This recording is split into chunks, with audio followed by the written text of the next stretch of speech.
Hello everybody and welcome back to another video. Today I'm going to be discussing a topic I really haven't seen anyone talk about. It was suggested by Samron. It's about the Wings of Fire villain who got away with everything. Seriously, this character is still out there with almost no consequences for his actions, and he's probably not who you think. Nautilus, the previous head of the Talons of Peace, was far from peaceful himself, and I have a lot to talk about. I'll be diving into the terrible actions of this SeaWing, why he was so bad, and where he is now, as unfair as it might be. This video does contain major spoilers of the first arc, so you have been warned. But before we begin, a huge shout out to my patrons. Dog1195, 3 Moons, Slightest Wild, Fizz, and Thistle. Thank you all so much for supporting me.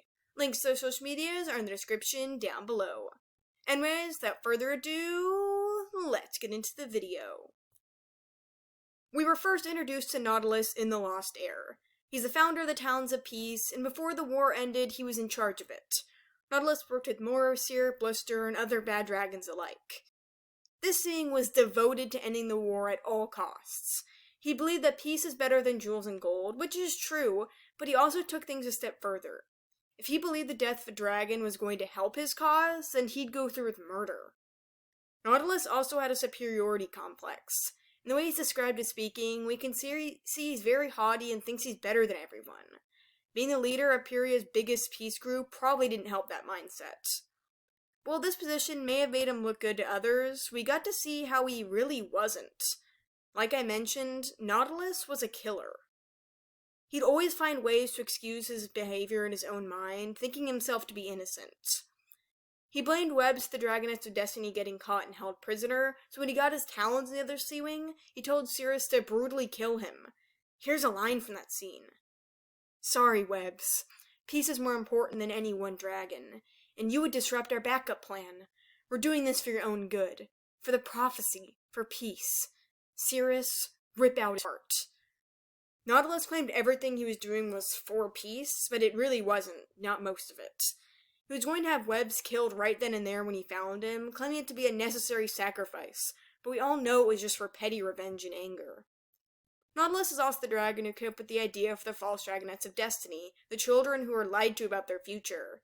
He was totally okay with making them think they were something they were not their whole lives, just for peace. He again thought it to be excusable. They were just a backup plan. Nobody thought we'd need them, especially not all of them. We thought maybe 1 or 2 if something went wrong with the originals. He knew they wouldn't even be important, yet was fine with lying to them, and Pyrrhia. Well, I thought, why not? Of course none of these 5 actually hatch in the brightest night, or else they'd be the real Dragonets of the prophecy, wouldn't they? But they're about the right age, and nobody has to know the rest. Secret-keeping, lying, manipulating, killing? Nautilus does not have a good case going for him. While he truly did not know the prophecy was false, he was still willing to do whatever he personally deemed necessary to fulfill it. Things we could see were not okay at all, despite the overall final intention. Nautilus worked closely with Blister and 𝙈𝙤𝙍𝙁, knowing full well most of their nefarious plans. He really was not a victim there. We don't see a lot of him. We know Nautilus did end up removing himself as the leader of the Talons of Peace after the war, although I really think everyone was encouraging him to, probably because no one liked him anyways. Even then, despite him stepping away from the spotlight, he still was working with Talon's members. Remember, in escaping peril, he, Avalanche, and Cirrus discovered Turtle in peril, and he had them attack the 2 Dragonets. However, Nautilus never faced any consequences for his actions. He had off the position quietly of leader as Talons of Peace for probably no noble reason. He's still walking around free, not charged or punished for all the things he did during the war.